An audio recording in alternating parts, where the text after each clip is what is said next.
একটা 8 বছরের বাচ্চা ওই বুঝতে পারে আজকে যদি গ্রামে মেলা দেখতে পাই ওই বাচ্চা পয়সা কোনো গ্রামওয়ালার কাছে চাই না, বাবাকে গিয়ে বলে আব্বা 20 টাকা দাও তো, ধরে বলি যদি কোনো কিছু জিনিসের প্রয়োজন পড়ে তো একটা ছেলে তার বাবাকে বলে আব্বা আমি নতুন পোশাক নেব, ধরে বলি যেমন বাবা ইব্রাহিম এবং মুহাম্মদ যে নতুন পোশাক এবং যা কিছু দরকার পড়তো আব্বাকে বলতেন, আব্বা কিন্তু আর দুনিয়ায় নাই। দু ভাই ফুটফুটে কান্না করতে আছে। এবার কাজেশ্বরে বলছে ওরে মুহাম্মদ ওরে ইব্রাহিম শোন শোন, কান্না করে আর হবে না রে বেটা। এজন্য ইবনে জিয়াদ এখন এলান করে দিয়েছে কুফাতে যে তোমাদেরকে যে ইবনে জিয়াদের কাছে পৌঁছে দেবে তাদেরকে বিশাল ইনাম দিবে। ও জন্মের বেটা মুহাম্মদ ইব্রাহিম তোমাদেরকে খোঁজ করার জন্য অনেক সিপাহী বেরিয়ে গেছে, তোমরা যেখানে যাবে তারা খোঁজ করবে। কিন্তু শোনো রে শোনো, আজকে রাতে কুফা থেকে কুফার বাজার থেকে মদিনা একটি কাফিলা যাবে। ওরে মুহাম্মদ ও ইমাম মুসলিমে 2 লাখ জিগার আমি তোমাদেরকে রাত হতে গেলে ওই কাফিলার সঙ্গে তোমাদেরকে মদিনা পাঠিয়ে দেব। আজকে রাতে কুফা থেকে একটা কাফেলা মদিনা যাবে আর তার সঙ্গে তোমাদেরকে বাবা পাঠিয়ে দিবে। যেমন বলতে আছে বাবা সন্ধ্যা হয়ে গেল, 2 ছেলেকে ভালোভাবে খাওয়া দাওয়া করিয়ে কাজেশ্বরে তখন প্রত্যেকটি ছেলেকে পর মোহাম্মদ ইব্রাহিমকে 50 করে দিরহাম দিলেন, মোহাম্মদকে 50 দিরহাম দিলেন আর ইব্রাহিমকে 50 দিরহাম দিলেন, সঙ্গে কিছু অল্পটুকু খাবার দিলেন। কাজেশ্বরে বলছে ওরে বেটা আসাদ, ওরে বেটা আসাদ যা মুসলিমে 2 সন্তান লাফতে জিগার কে ওই কাফেলার সাথ ধরিয়ে চলায় রে বেটা। এবার বাবা আপনার সন্ধ্যা হয়ে রাত হয়ে গেল, কাজেশ্বরে বাবা হাত চুম্বন করলেন, পা চুম্বন করলেন, আদর করলেন আর 2 সন্তানকে নিজের ছেলে আসাদের সঙ্গে পাঠিয়ে দিলেন। এবার বাবা যেই কাফেলা আপনার কুফা থেকে মদিনা যাবে সে কাফেলাকে ধরার জন্য তাড়াতাড়ি করে গেলেন। আর যেমন ওই গেটের কাছে পৌঁছেছে কাফেলা দেখা যাচ্ছে আর নাই, আসার আগে কাফেলা চলে গেছে। যেমন উদাহরণ এখান থেকে কালিয়াচকে আপনি বাস ধরবেন আর বাসের টাইম ছাড়ার হচ্ছে ধরেন যে সকাল 7টায় আর আপনি পৌঁছাচ্ছেন 7টা 5-এ, বাসটা পাওয়া যাবে? তো তেমনই বাবা কাফেলার লোকেরা বেরিয়ে গেছেন, এবার গিয়ে দেখছে আর কাফেলা নেই। যেমন দেখতে পাওয়া বাবা কাফেলা বেরিয়ে গেছেন, চলে গেছেন কাফেলা। এবার আসাদ দেখতে পাচ্ছে, এভাবে দেখতে আছেন যে রাস্তা দিয়ে ধুলাগুলো একটু একটু করে উড়তে আছে। একসঙ্গে যদি আপনার 15-20 জন লোক চলাফেরা করে বাবা, রাস্তার ধুলাগুলো যেমন উড়তে থাকে রে মা, এমনই ওই কাফেলা যাওয়ার পরে ধুলাগুলো উড়ছিল। কিন্তু বাবা এই আসাদ কাজেশ্বরের ছেলে বলতে আছে ওরে ইব্রাহিম মুহাম্মদ ওই যে দেখো দেখো রাস্তা দিয়ে ওই ধুলাবালি গুলো উঠছে রে, কাফেলা বেশি দূর যায়নি, তোমরা যাও সোজা চলে যাবে আর তাড়াতাড়ি করে যাও, ওই কাফেলাওয়ালাদের সঙ্গী হয়ে যাবে, তাড়াতাড়ি যাও। ওই কাফেলাওয়ালারা তোমার কিছু আগে আছে, একটু তেজিতে গেলে তুমি ধরতে পারবে। যেমন বাবা দুই সন্তান, গভীর রাত্রে হয়ে যাচ্ছে বাবা, আর এই কুফা থেকে এবার যে রাস্তা দিয়ে যাচ্ছে 8 বছরের এবং 6 বছরের সন্তান, এত তাড়াতাড়ি যাওয়ার চেষ্টা করলো বাবা, যাবে কেমন করে? বড় ভাই ওপরকে পড়ে, ছোট ভাই হাত ধরে উঠায়, ওরে ভাই সে নিজেকে সামাল দে।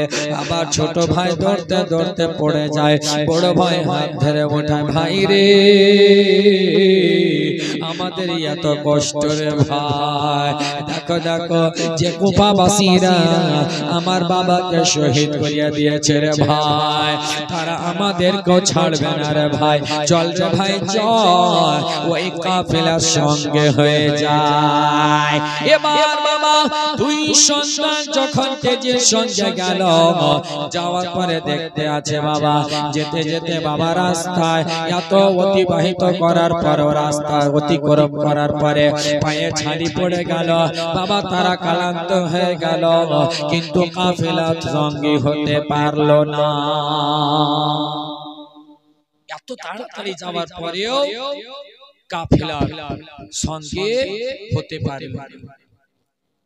যেমন বাবা কাফেলা চলে গেছে, দুই সন্তান বাবা এবার বাবা মাঝখানে পড়ে গেল। বড় ভাই মোহাম্মদ বলে, ওরে ইব্রাহিম বল রে ভাই বল, এখন আমরা কোথায় যাব? যতগুলো রাস্তা এসেছি রে ভাই, এই রাস্তা দ্বিতীয়বার চেনা মুশকিল, আর আবার সামনে যে যাব রে ভাই এটা খুবই কঠিন। এখন এই জঙ্গলের ভিতরে এই ময়দানে খোলা রাস্তাতে আমরা কোথায় যাব? একটু ভেবে দেখেন বাবা, এই আপনাদের মডেলের যে রাস্তাটা, নদীটা, এটুকু রাস্তা 8 বছরের বাচ্চা যেতে পারবে? রাত্রে এমনি ভয় ভয়, আর জঙ্গল থাকলে তো মুশকিল। মানে ধরেন কেমন, ওই যে আপনার কালকাপুরের রাস্তা থেকে আপনাদের এই সুলতানগঞ্জ কলেজ পর্যন্ত যে রোডের রাস্তা বাদে, এই রাস্তা দিয়ে যদি দুইটা সন্তান হেঁটে যায় তো বাবা তারা কেমন ঘাবড়াবে বলুন তো দেখি। এমনি আতঙ্কিত হয়ে যাবে যে আমরা কোন জায়গায় আসলাম, কোন রাস্তায় আসলাম। এমনই বাবা মোহাম্মদ এবং ইব্রাহিম দু ভাই বাবা নিজেরা এক অপরকে গলায় গলা ধরে কান্না করতে আছে, ভাই রে এখন যাব তো যাব কোথায়? ওই জায়গায় দাঁড় হয়ে আছে রে বাবা। এবার আস্তে আস্তে করে ফজরের সময় হয়ে গেল, এবার দিন উজালা হবে এ সময়। ওই ইবনে জিয়াদের এক সিপাহী এসে দুই সন্তানকে বাবা ধরে নিল। ওই ইবনে জিয়াদের একটা সিপাহী এসে দুই সন্তানকে ধরে নিল, বলছে তোমাদেরকে খোঁজ করার জন্য সারা রাত দৌড়াদৌড়ি করছে, তোমরা এখানে? যেমন দুই সন্তানকে ধরে নিয়ে বাবা এবার ইবনে জিয়াদের কাছে নিয়ে চলে গেল। ইবনে জিয়াদের কাছে নিয়ে যাচ্ছে, রাস্তাতে বাবা বারবার বলতে আছে, এবার বারবার বলতে আছে, মোহাম্মদ ইব্রাহিম বলতে আছে, আমার নানা ওয়াস্তা আমাদেরকে তুমি ছেড়ে দাও, আর যদি ছেড়ে দাও তাহলে আমরা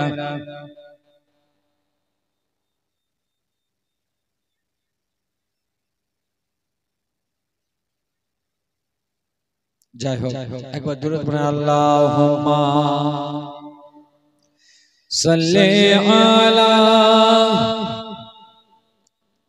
মাওলানা মুহাম্মদ ওয়া আলা আলি সাইয়্যিদিনা মাওলানা মুহাম্মদ। একটু মোহাব্বতে একবার কিয়াম করে দেন, আর মা বোনেরা একটু এগিয়ে এগিয়ে জায়গাগুলো ফিল আপ করে পড়ে, ইয়া নবী সালাম আলাইকা, ইয়া রাসূল সালাম আলাইকা ইয়া হাবিব সালাম আলাইকা সালাওয়াতুল্লাহ আলাইকা आपका तशरीफ लाना वक्त भी कितना सुहाना जगमगा उठा ज़माना हुर गाती थी तराना या नबी सलाम अलैका या रसूल सलाम আমি তোমাদেরকে ওয়াস্তা দিচ্ছি আমাদেরকে আজ যদি ছেড়ে দাও কাল কিয়ামতের ময়দানে শাফাত করাবো এত কাকুতি মিনতি করতে আছে বাবা কোন রকম করে ওই গাদ্দাররা ওই বাচ্চাদের উপরে বাবা কোন রকম রহম করলো না রহম না করে রে মা দুই বাচ্চাকে এবার ইবনে জিয়াদের কাছে পেশ করে দিল ইবনে জিয়াদ জামনি দুই সন্তানকে দেখেছে দেখে নেওয়ার পরে বাবা তার গজবনাক হয়ে গিয়েছে এবার গজনাব হয়ে তখন ওই গোলামকে বলতে আছে শোন এদেরকে যাও কুফার জেলে ঢেলে দাও আর যতক্ষণ পর্যন্ত ইয়েজিদের পক্ষ থেকে কোনো ফয়সালা না এসেছে এদের কোনো রকম করে কোনো ফয়সালা করা যাবে না এই বলার পরে বাবা দুই সন্তানকে ওই কুফার জেলে বাবা আপনার কুফার জেলে রেখে দেওয়া হলো কুফার জেলে আপনার যেন কয়েদ করে দেওয়া হলো এবার কুফার জেলের যে দারোগা তার নাম হচ্ছে মশকুর জোরে বলুন সুবহানাল্লাহ ওই দারোগা যে কয়েদখানার দারোগা সে কিন্তু বাবা আশিকে রাসূল আশিকে আহলে বাইত যেমনই বাবা ঈসা ইমাম মুসলিমে দুই সন্তানকে দেখেছে তাড়াতাড়ি করে গলায় জড়িয়ে ধরে দিল রে মা এবার বাবা হাত চুমন দিল বলতে আছে ও ইব্রাহিম মোহাম্মদ ইসলাম ও ইব্রাহিম মোহাম্মদ মুসলিমের দুই সন্তান তোমরা কোনো চিন্তা করো না আমি হচ্ছি তোমার নানার দিওয়ানা আমি হচ্ছি আহলে বাইতের দিওয়ানা আমি হচ্ছি তোমাদের গোলাম তোমরা চিন্তা করো না বাবা আমরা তোমারই গোলাম এখন চুপচাপ থাকো আমি আজাদ করব জোরে বলি এবার ওই মশকুর কায়খানাতে জেলে এবার ওই দুই সন্তানকে বাবা ভালো করে আপনার খাবার খাওয়ালেন আদর করলেন মাথায় চিরুনি করে দিলেন এবার বাবা সন্ধ্যা লেগে চলে আসছে সন্ধ্যা লেগে চলে আসছে রে মা এবার মশকুর গভীর রাত হয়ে গেল রাতের সময় জেলের দরজা খুলে দিল জেলের দরজা খুলে দেওয়ার পরে দুই সন্তানকে আপনার বাবা জড়িয়ে ধরে বলতে আছে ও ইমাম মুসলিমের দুই সন্তান লাগতে জিগার আমার প্যারা হুজুর আমি হচ্ছি তোমাদেরই গোলাম আজকে এখান থেকে আমি আজাদ করে দিচ্ছি কেমন করে শোনো শোনো এখান থেকে আমি তোমাদেরকে পাঠিয়ে দিব কাদিসিয়া সেই কাদিসিয়াতে যাবে আর এই ধরো আমার আঙ্গুঠি আর এই আঙ্গুঠিটি তুমি নিয়ে নাও তোমরা দুই ভাই আঙ্গুঠি নিয়ে নাও আর আঙ্গুঠি নিয়ে তুমি কাদিসিয়াতে চলে যাবে ওখানে আমার ভাই রয়েছে কোতোয়াল রয়েছে তাকে গিয়ে তুমি এই আঙ্গুঠিটা দিয়ে দেবে আর তোমাদেরকে মদিনার রাস্তা ধরিয়ে দেবে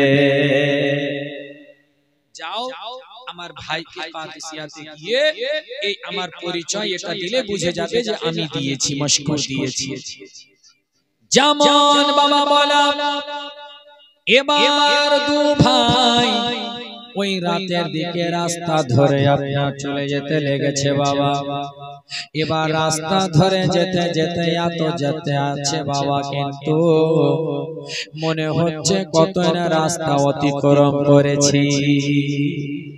এই দুই রাস্তা দিয়ে যাচ্ছে, দু ভাই রাস্তা দিয়ে যাচ্ছে।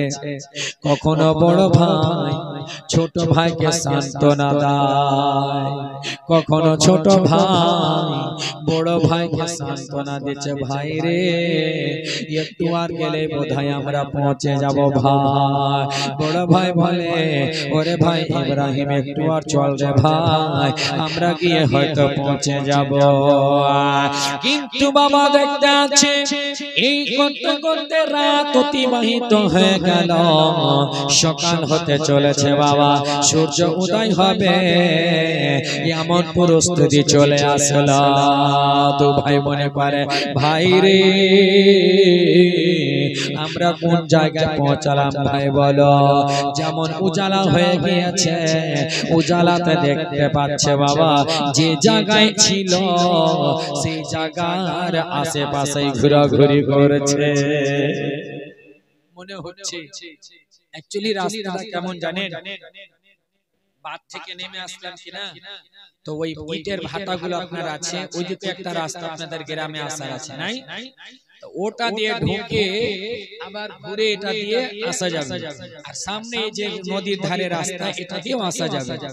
তো এবার ধরেন ব্যাপারটা কেমন হয়েছে জানেন, যে নদীর ধারে রাস্তা দিয়ে গাড়ি নিয়ে আসলাম, আর এসি এদিকে না ঢুকে আবার ওদিক দিয়ে ঘুরে গিয়ে আবার ওই প্রথম রাস্তার মুখে, আর আবার ফের ভাবছি ওদিকে যাব না, এদিকে আবার এদিকে চলে এসেছি, আবার দেশে দেখছি যে রাস্তা দিয়ে ঢুকেছিলাম ওই রাস্তাতেই। বুঝে গেলেন? সেম হচ্ছে এরকম যে ইব্রাহিম আর মোহাম্মদ দু ভাই ভাবছেন আমরা ওই কাদসিয়া রাস্তায় যাচ্ছি, কিন্তু বাবা তখনকার রাস্তা তো আর এরকম নাই। আমাদের হাইওয়ে রোডে 5 বছর হলো লেখা আছে, এটা হচ্ছে সাজির মোড়, এটা হচ্ছে ভালুকা, এটা হচ্ছে এনটিপিসি, এটা হচ্ছে 18 মাইল, আছে না লেখা? কাউকে জিজ্ঞাসা না করলে দেখতে পাওয়া যাবে। কিন্তু দিলে হাত দিয়ে বলুন তো বাবা, যখন লেখা ছিল না তো কত লোককে জিজ্ঞাসা করেছিলেন, দাদা উমরপুর কত দূরে, দাদা সাজির মোড় কত দূরে? হ্যাঁ, এখন আর জিজ্ঞাসা করতে হয় না। অযোগ্যর পাড়াতে বাস দাঁড়ালো, এটা অযোগ্যর পাড়া, এবারে চলে আসলো উমরপুর, আর এখান থেকে 6 কিলোমিটার। উমরপুর বাস চলে গেল, সাগর দিঘি কত দূর, আর জিজ্ঞাসা করতে হয় না। উমরপুর পার হয়ে গেল মানে জেনে গেল এবারে সাগর দিঘি, সাগর দিঘি চলে গেল, এটা হচ্ছে সাগর দিঘি, তার মানে সামনে মোড় গ্রাম, বলে কি না? তো লেখা আছে ফলে, কিন্তু না লেখা থাকতে গেলে হবে কি বাবা? ওই দুই বাচ্চা কোনো লেখা নাই, কিছু নাই, লোককে জিজ্ঞাসা করা নাই, এখান থেকে মশগুর পাঠিয়েছে আর সোজা চলে গেছে। যেমন বাবা উজালা হয়ে গেল, উজালা হয়ে যাওয়ার পরে দু ভাই এবার চিন্তায় পড়ে গেল। বড় ভাই বলে, ভাই রে আমরা ভেবেছিলাম কতই না দূর চলে এসেছি, কিন্তু ভাই আমরা সে জায়গার আশেপাশে আছি। তবে ভাই আজকে রাত যেহেতু আমরা ফেল হয়ে গেলাম, আজকে রাত যেহেতু যেটা গত রাত চলে গেল রে ভাই, এ রাতটা যাক, দিনটা কোন রকম করে কোথাও আমরা লুকিয়ে পার করে দেব রে ভাই, তারপরে আবার রাত হবে আমরা যেতে আরম্ভ করব। দু ভাই কোথায় বাবা আপনারা লুকাবে? এবার সামনে দেখতে পাচ্ছি একটা কিছু বাবা আপনার পানির কিছু বাবা গর্ত রয়েছে, ওই জায়গাতে খেজুরের একটি গুহা রয়েছে, ওই খেজুরের গাছ দেখতে পাচ্ছে, আর খেজুরের গাছের কাছে বাবা একটা ছোট্ট আপনার ওই ডালের কাছে খেজুরের গাছের গোড়া দিকে বসার জায়গা। দু ভাই ভাই রে কোথায় যাব রে ভাই? বুঝিয়ে দিতে যাব। ইবনে জিয়াদের সিপাহী ঘোরাঘুরি করছে রে ভাই। চল রে ভাই ওই খেজুর গাছের গোড়ার কাছে ওই কোণাতে আমরা গিয়ে লুকিয়ে যাই। সারা দিনটা কোনো রকম করে দোনো ভাইকে আপরকে জড়িয়ে ধরে রে ভাই দিনটা পার করে দেব, আর তারপরে রাতে আবার মদিনা যাব। এবার বাবা দেখতে আছে দুপুর হয়ে গেল, জোহরের সময়। একটা মহিলা চলে এসেছে বাবা জল নামার জন্য এসেছে রে মা। আর পানি যেমন নিতে যাবে, পানিতে দুই সন্তানের আপনার চন্দ্রের মতো চেহারা ঝকঝক করে দেখতে পাচ্ছে। পানিতে চেহারা দেখতে পাওয়া যাবে না, সাফ পানিতে। জি ও ছেলে একটা কানি যেটা আশিকে আহলে বাইত ছিল, মুহিব্বে রাসূল ছিল, কিন্তু বাবা যেমন পানিতে দেখার পরে মুখখানা উঠিয়েছে, দেখেন দুই নয়নের তারা। দুই ছেলেকে দেখে বাবা এবারে কানিজ বলতে আছে, ও বাবু তোমরা কারা রয়েছো বলো। দু ভাই তখন আরো চিন্তায় পড়ে গেল। এখন যদি আমাদেরকে দেখে নিয়েছে, নাম যদি বলে দিই, আর এটা যদি ইবনে জিয়াদের যে আমার আব্বাকে শহীদ করেছে তারই যদি লোক থাকে, আমাদের কি অবস্থা হবে রে ভাই। ওই দাসী তখন বারবার বলতে আরম্ভ করলো, তোমরা কি আছো বলো, তোমরা চিন্তা করো না, তোমরা কি ইমাম মুসলিমের দুই সন্তান রয়েছে বলো। যদি ইমাম মুসলিমের দুই সন্তান থাকো, তোমরা চিন্তা করো না, আমি হচ্ছি ইমাম মুসলিমের মোহাব্বতকারী, আমি হচ্ছি আহলে বাইতের ভালোবাসাকারী, আমি রাসূলকে ভালোবাসি। এইভাবে বলার পর এবার বলছে আমার যে মালিকা রয়েছে সেও আহলে বাইতের দিওয়ানা। তোমরা চিন্তা করো না, তোমরাই নাকি মোহাম্মদ ইব্রাহিম বলো। যেমন বলতে আছে দুই সন্তান, তখন বলতে আছে হ্যাঁ আমরাই হলাম ইমাম মুসলিমের দুই এতিম ছেলে।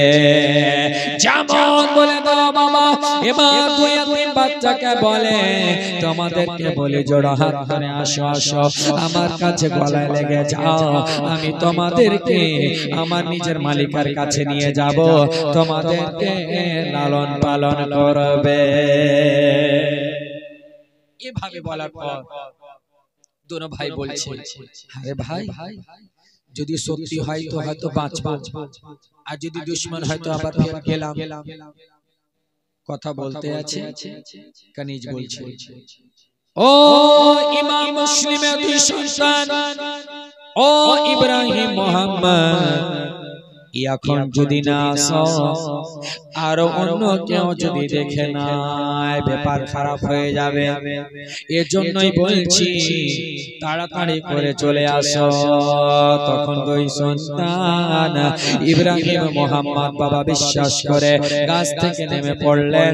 আর নেমে যাওয়ার পরে ওই কানিজের কাছে গেলে কানিজ বাবা দুই সন্তানকে জড়িয়ে ধরে আদর করলেন, বলে বাবু তোমরা চিন্তা করো না, চলো চলো আমার মালিকার কাছে। যেমন বাবা ওই মালিকার কাছে বাড়িতে নিয়ে গেছে, বাড়িতে নিয়ে যাওয়ার পরে এবার ওই মালিকা কানিজকে জিজ্ঞাসা করে এরা কে বল। কানিজ বলতে আছে এরা হচ্ছে আহলে বাইতের ঘরানা, এরাই হচ্ছে আহলে বাইত, এ হচ্ছে শহীদ মুসলিমের দুই সন্তান এতিম বাচ্চা, একটার বড় নাম মোহাম্মদ তারপরে ইব্রাহিম। যেমন শোনা বাবা এবার সঙ্গে সঙ্গে ওই মালিকা বাবা আপনার পা হাত চুমুন করলো, আদর করলো, গলে লাগালো, বলতে আছে ও মুসলিমের দুই সন্তান তোমরা চিন্তা করো না, ঘাবড়াবে না, তোমাদেরকে কোন রকম করে কষ্ট দেওয়া হবে না। তোমরা আমার কাছে মেহমান, আমার গরিব খানাতে তোমরা মেহমান হয়ে এসেছো। কোথায় আহলে ঘরানা আর কোথায় আমার গরিব খানা? তোমাদের আশা আমার বাড়িতে বাইসে বরকত, তোমাদের কদম পড়া আমার বাড়িতে রহমতের বর্ষণ হওয়া। এবার বলার পরে বাবা দুই সন্তানকে দেখতে আছে, কয়দিন ধরে গোসল করেনি, ক্ষুধার্ত অবস্থা রয়েছে। বাবা একটা বাচ্চা যদি 2 দিন 3 দিন গোসল না করে আর ধুলাবালি যদি তার উপরে পড়তে থাকে, তার চেহারা কেমন হবে, চুল কেমন থাকবে বলো? 2 দিন 3 দিন বাবা গোসল করা নাই, খাওয়া দাওয়া ভালো করে নাই, আর রাস্তায় ধুলাবালি পড়ছে, কেমন থাকবে? ওই মালিকা দুই সন্তানকে বলতে আছে, ও মুহাম্মদ, ও ইব্রাহিম, আমি তোমাদেরকে আজকে সুন্দরভাবে সর্বপ্রথম গোসল করিয়ে দিচ্ছি। ওই মালিকার মা 2 এতিম বাচ্চাকে গোসল করাতে আরম্ভ করলো।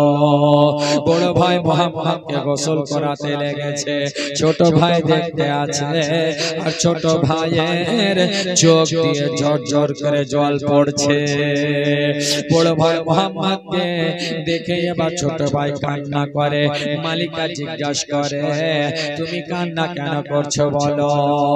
ইব্রাহিম বলতে আছে, ও চাচি গো, এজন্যই আমি কান্না করতে আছি, এমতো করে আমার মা আমার বড় ভাইকে গোসল করাতে, মায়ের চেহারা দেখতে পাই না, বাবা হারা হয়ে গেছি, মা হারা হয়ে গেছি, কেউ নাই আমাদের, আমরা ইতিম হয়ে বেসারা হয়ে কুফাবাসীদের অলি গলিতে ঘুরে বেড়ায়।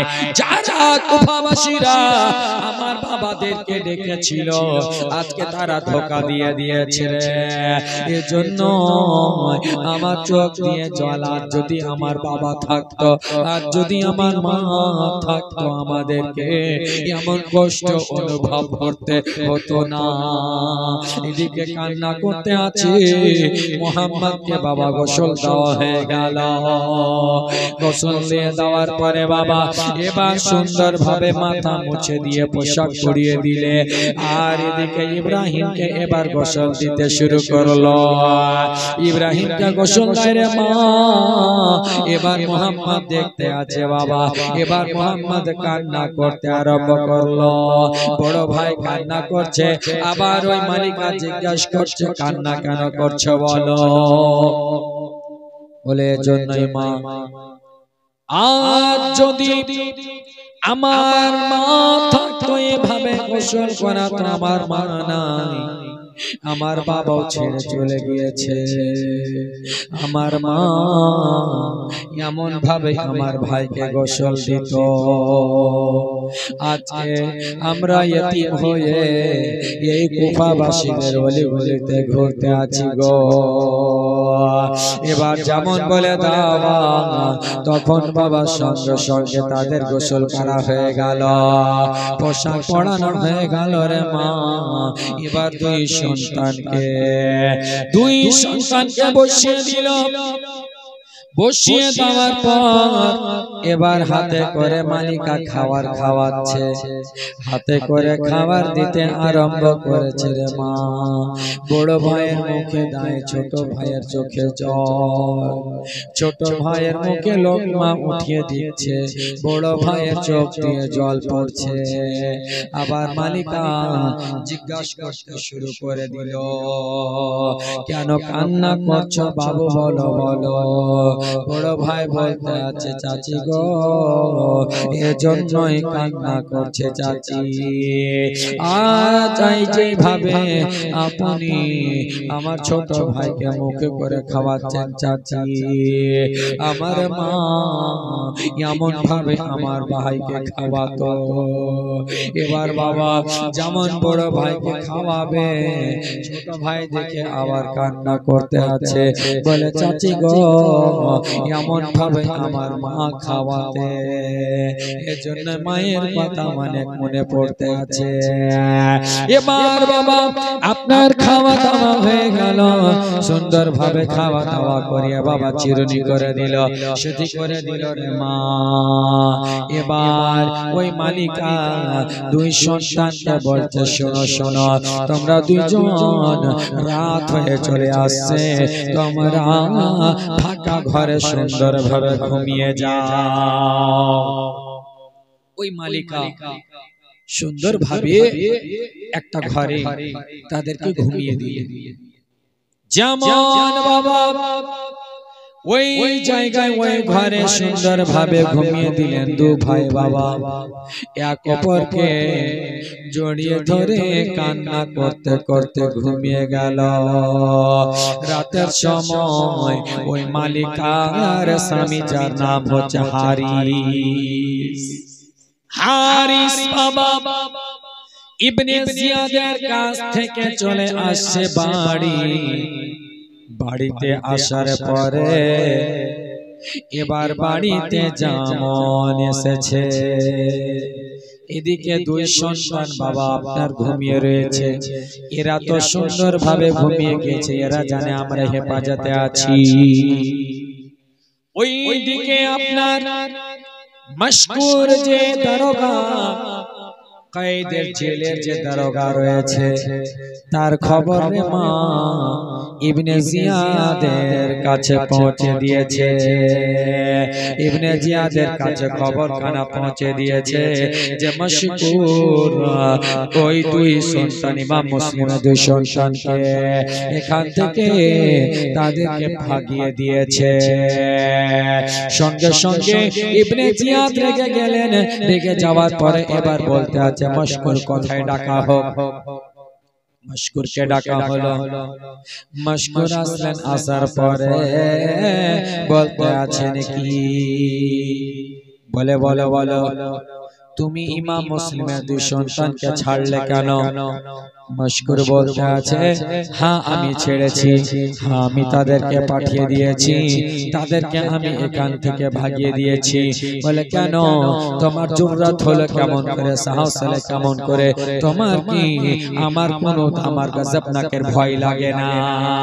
মশকুর বলতে আছে, আমি তোমাকে দেখে ভয় করি না, আমি ইয়াজিদকে দেখে ভয় করি না, ভয় যদি করি আল্লাহকে ভয় করি। ওই আহলে বাইতকে যে কয়েদে রাখা হয়েছিল আমি তাদেরকে ছড়িয়ে দিয়েছি। এর জন্য বলো বলো তুমি যে বলতে চাও, তুমি যেমন ইবনে জিয়াদ শোনো, তুই যে আজকে ইমাম মুসলিমকে শহীদ করে দিয়েছো, তুমি ইমাম মুসলিমকে শহীদ করে দিয়েছো, তুমি কি পেয়েছো বলো বলো, তুমি কি পেয়েছো? তুমি ইয়াজিদের কাছ থেকে দৌলত পেলা, টাকা পেলা, তুমি তার গোলামি করলা, সেটা দুনিয়ার জন্য। দুনিয়া শেষ হয়ে গেলে সব শেষ, তুমি মারা গেলে কিছু পাওয়া যাবে না। বলো বলো, যার কালমা পড়ে সবাই আজকে আমরা ইসলাম গ্রহণ করেছি, আজকে তারই নামাজাদের উপরে জুলুম করছি, এটা কি হবে বলো? এটা তুমি বলো কাল কিয়ামতে রাসূল পাকের সামনে কেমন করে দাঁড়াবে বলো? যেমন বলতে আছে বাবা, এবার তখন এই ইবনে জিয়াদ বলতে আছে, তুমি কি পেয়েছো বলো? বলে আমি কি পেয়েছি শোনো, আমি ঈমান পেয়েছি, আমি আহলে বাইতের খিদমত করেছি, আমি কবরে আযাব থেকে বাঁচবো, কিয়ামতের ময়দানে তাদের শাফাত পাবো, আর রাসূলুল্লাহ ছায়ার ঝান্ডার ছায়ার তলে থাকবো। আমি যে আহলে বাইতের খিদমত করলাম, এই আহলে বাইতের খিদমত করাতে আমার রাসূল পর্যন্ত খুশি। বলছে তারা এখন কোথায়? বলে তারা হয়তো মদিনা পৌঁছে যাবে। এভাবে বলতে আছে বাবা ইবনে জিয়াদ, আপনার ক্রুদ্ধ হতে আছে, রেগে যাচ্ছে এত বাবা। আপনার ক্রুদ্ধ হলে দুজনে মুখোমুখি কথা শুরু হয়ে গেল।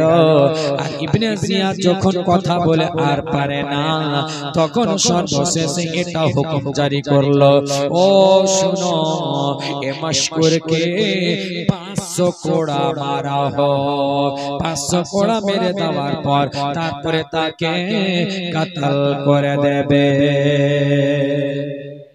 বলছে 500 কোড়া তোমাকে মারা হবে, তারপরে তোমাকে কতল করা হবে। এমন ভাবে বাবা চাবুক নিয়ে মারতে শুরু করেছে, মশকুর আহ পর্যন্ত করে না। এজন্যই করে না যে দিলে আহলে বাইতের মোহাব্বত নিয়ে আছে। জিসিম দেখে না, জান দেখে না, আহলে বাইতের মোহাব্বত দেখে, জান দেখে না, ঈমান দেখতে আছে। জোরে বলেন সুবহানাল্লাহ। এবার মশকুরকে বাবা 500 কোড়া মারার পর এবার দাজ্জালকে, আপনার জাল্লাদকে বলা হলো, যাও মশকুরের গর্দান উড়িয়ে দাও। মশকুরকে শহীদ করিয়ে দিল। और इन्ना लिल्लाहि व इन्ना इलैहि राजिऊन।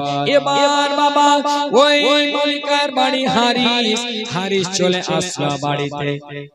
রাত হয়ে গেল রে মা, হারিস চলে আসলো আসার পর। এবার হারিস খাবার খাচ্ছে।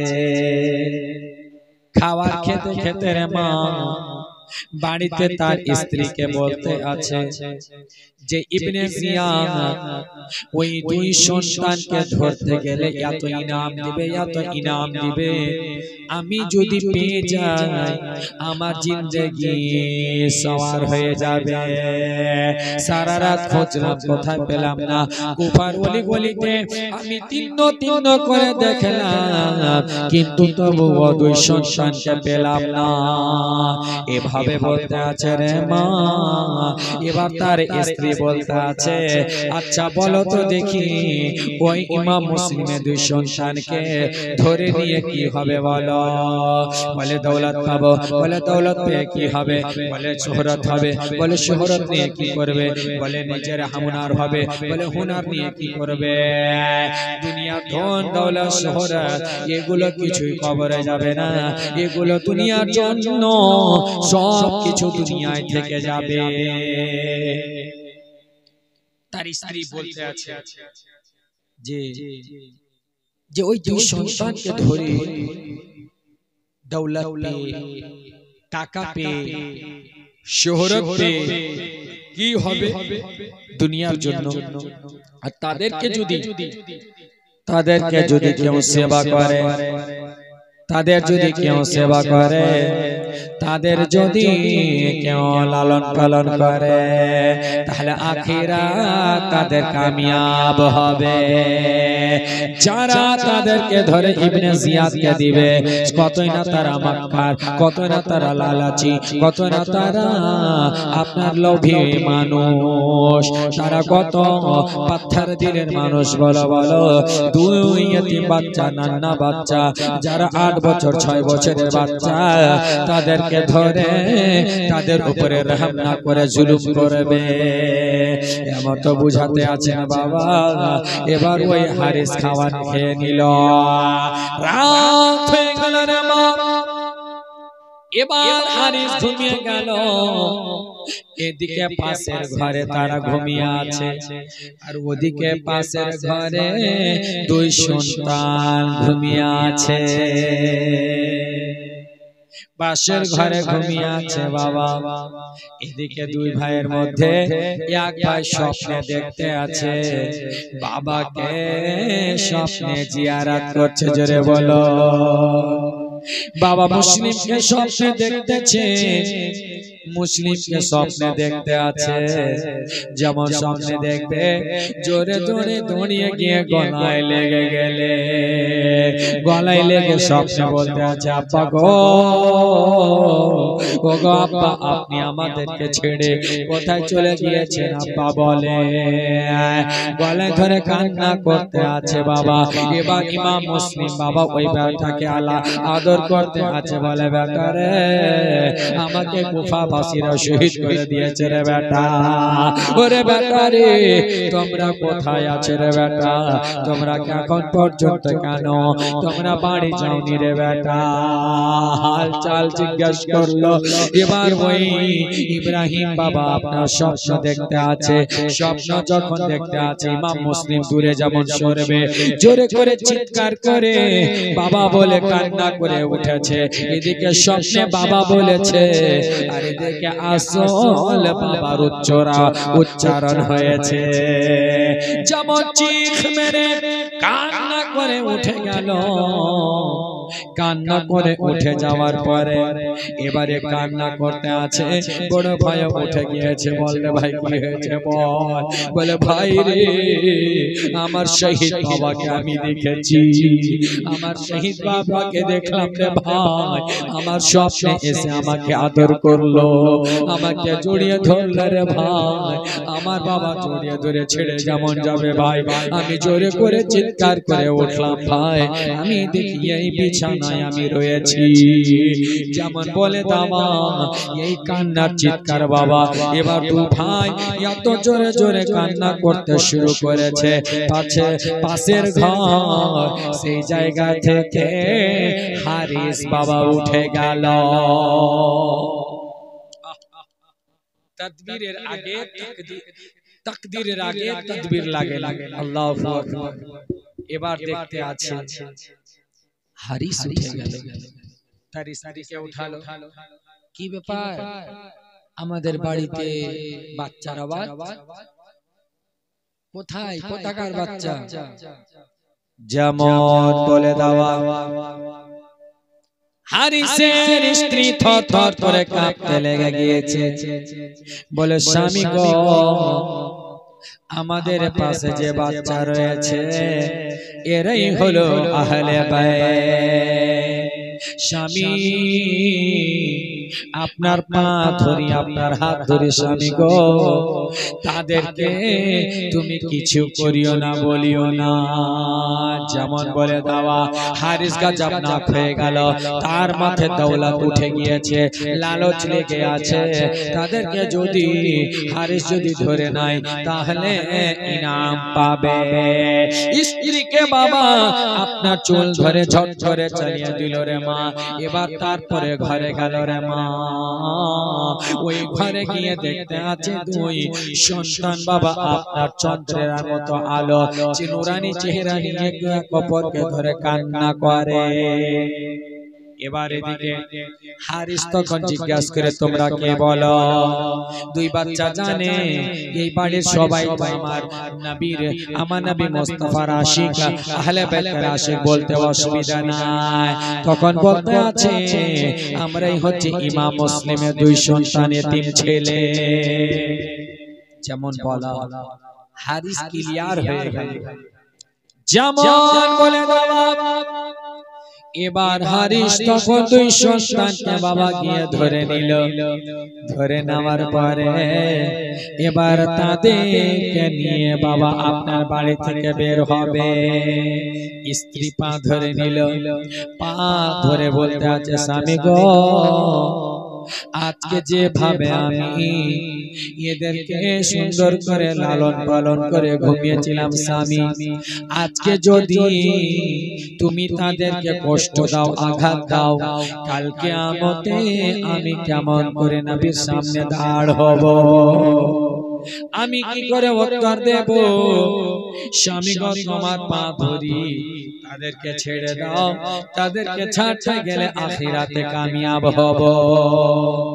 কিন্তু এ হারিস এই হচ্ছে ধনের লালচা,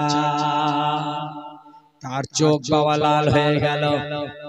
দুই সন্তানকে ধরে টানা হিচড়া করতে আছে বাবা। এবার বাড়ি থেকে নিয়ে রওনা হয়ে গেল নদীর ধারে। দুই সন্তানকে আপনার শহীদ করার জন্য রে মা এত কাকুতি মিনতি করলো বাবা। কানি চলে আসলো। দাসী বলছে হুজুর আপনি ছেড়ে দেন, এদিকে স্ত্রী বলছে ছেড়ে দেন, কিন্তু না, কোনো মতে ছাড়বে না। এর জন্য এই হচ্ছে হারামখোর, যে কোনো রকম ছাড়বে না যতক্ষণ দৌলত না পেয়েছে। কিন্তু তার দৌলত নসিবে জুটে না। কেন? শুনতে পাবে। দুই সন্তানকে বাবা ধরে নিয়ে এবার টানতে টানতে নিয়ে যায়। স্ত্রী বারবার মাথা মিনতি করে, ছেড়ে দাও ছেড়ে দাও। কানিজ এবং স্ত্রী দুইজনই বাবা সঙ্গে সঙ্গে চলে যায়। নদীর ধারে পৌঁছে গেল। নদীর তীরে পৌঁছে যাওয়ার পরে রে মা এবার হারিস নিজের তরবারি নিয়াম থেকে বের করলো। বের করার পরে এবার দুই ভাইকে বলতে আছে, তোমরা এবার নিজেরা মৃত্যুর জন্য প্রস্তুতি হয়ে যাও। দু ভাই হাত ধরে হাত জোড় করে কাকতি মিনতি করছে, ও হারিস গো আজ যদি আমাদেরকে ছেড়ে দাও, নানা মুস্তাফাকে বলে তোমার শাফাত করাবো, তোমাকে হৌজে কাউসারের পানি পান করাবো, তোমাকে কিয়ামতের ময়দানে নানা মুস্তাফার ঝান্ডার ছায়ার তলে রাখবো। এত বলার পরে বাবা দুই এতিম বাচ্চার উপরে তার কোনো বাবা আপনার দয়া হলো না, দয়া হয় না, একটু মমতা করে না বাবা। এবার যখন তরবারি বের করে বলছে ওই সব শুনবো না, তোমরা নিজেরা মৃত্যুর জন্য প্রস্তুতি হয়ে যাও। ওই জায়গায় হারিসের স্ত্রী এবং তার কানিজ চলে এসেছে। তারা বাবা পা ধরে বারবার কাকতি মিনতি করতে আছে। একটাকে কানিজ দাসী বাবা গলায় জড়িয়ে ধরলো, আর একজনকে স্ত্রী আপনার মালিকা জড়িয়ে ধরলো।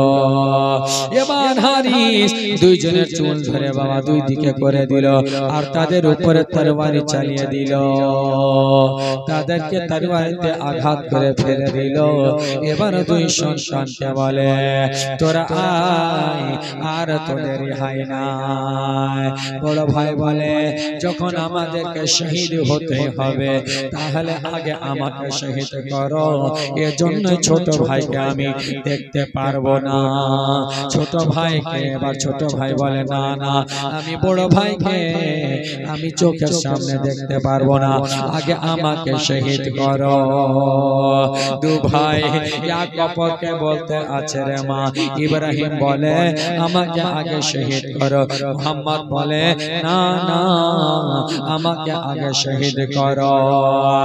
এবার হারিস বাবা মোহাম্মদ বড় ভাইকে এবার আগে শহীদ করার জন্য বাবা তরবারি বের করে নিল, আর তরবারি চালিয়ে দিল।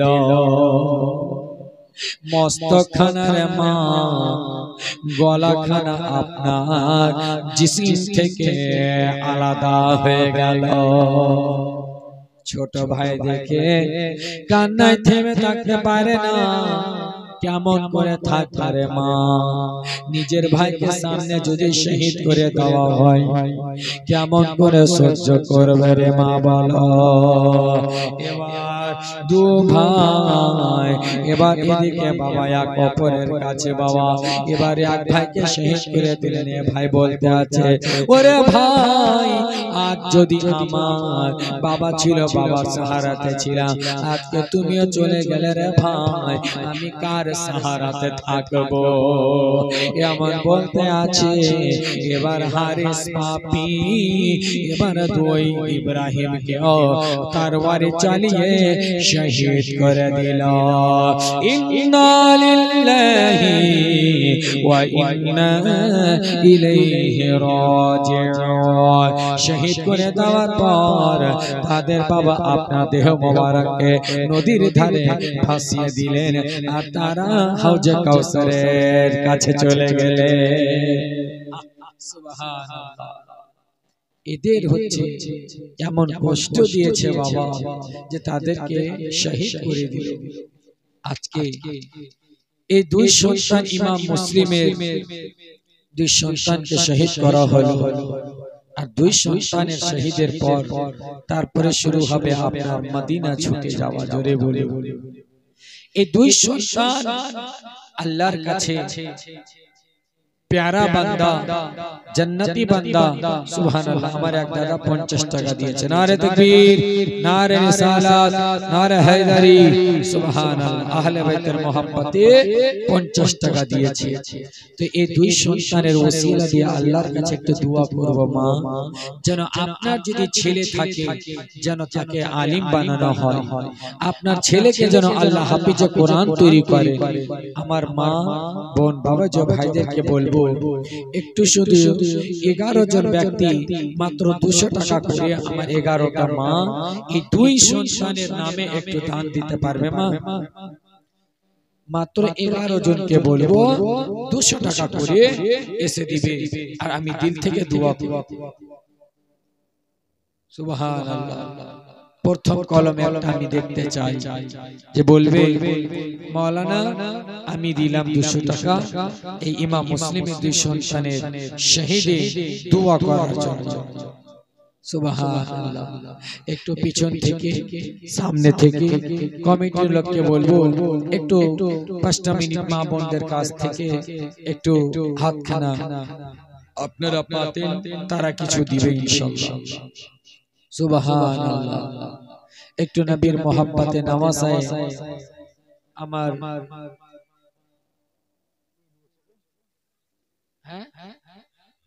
ইনামুলের মা 200 টাকা দিয়েছে। একটা কলম হলো নারে তাকবীর, নারে রিসালাত, নারে হায়দারি।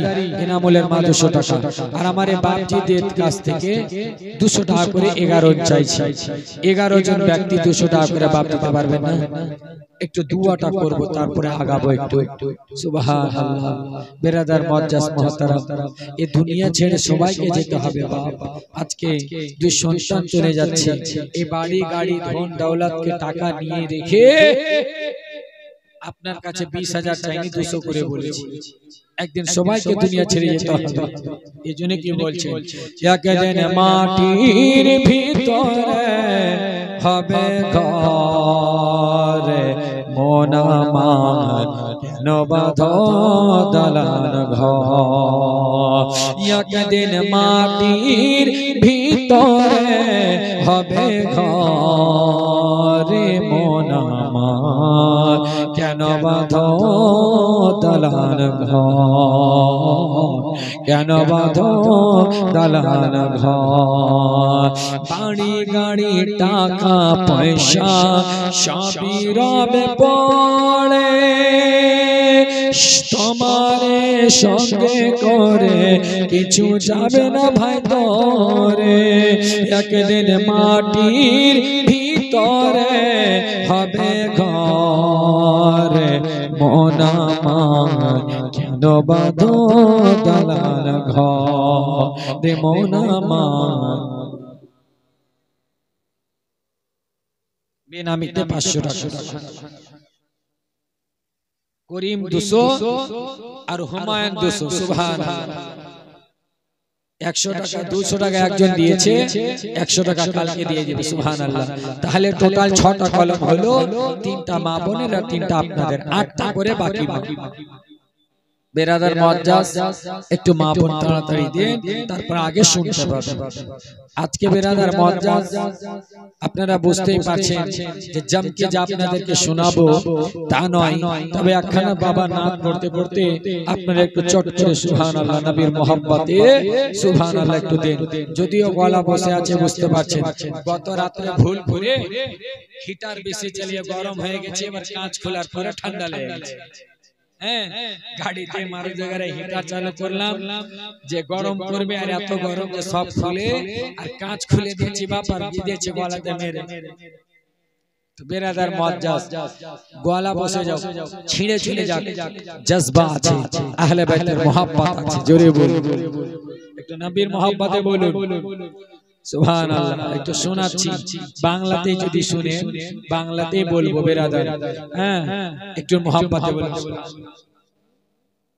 সুগরা, সুবহানাল্লাহ, সুগরা ওই মদিনাতে কান্না করে, শুনতে পাবেন, সুবহানাল্লাহ। এই জন্যই বলছেন নবী মুস্তাফা ডাকে, কবি বলছেন যে ডাকো ডাকো মদিনা আমাদেরকে, ডাকো ডাকো মদিনা আমাদেরকে, কে আল্লাহ তাআলা সৃষ্টি করিলেন আদম নবীকে, তিনার মধ্যে দিলেন একটি নূরের আলোকে।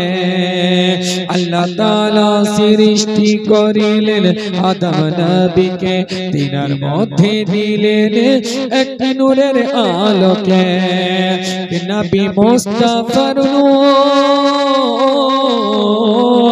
নবী মুস্তাফার নূর, নবী মুস্তাফার নূর করিলেন আলো আদম নবীকে। ডাকো ডাকো মদিনা আমাদেরকে, ডাকো ডাকো মদিনা আমাদেরকে। জোরে বলুন।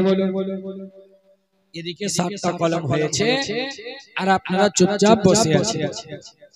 বাবা, আপনারা বোধহয় এই আহলে বাইতের মহব্বতে কমি দিচ্ছেন। এখানে যা অনেকের মা বসে আছে, মাকে ভালোবাসেন, যারা মাকে ভালোবাসেন হাত তুলে একটু বলুন তো সুবহানাল্লাহ। একটু মায়ের নামে 200 টাকা করে দেন তো, 8 জন মায়ের নামে 200 টাকা করে। দেখি মায়ের কলেজার টুকরা আপনারা কে আছে? কবি বলছে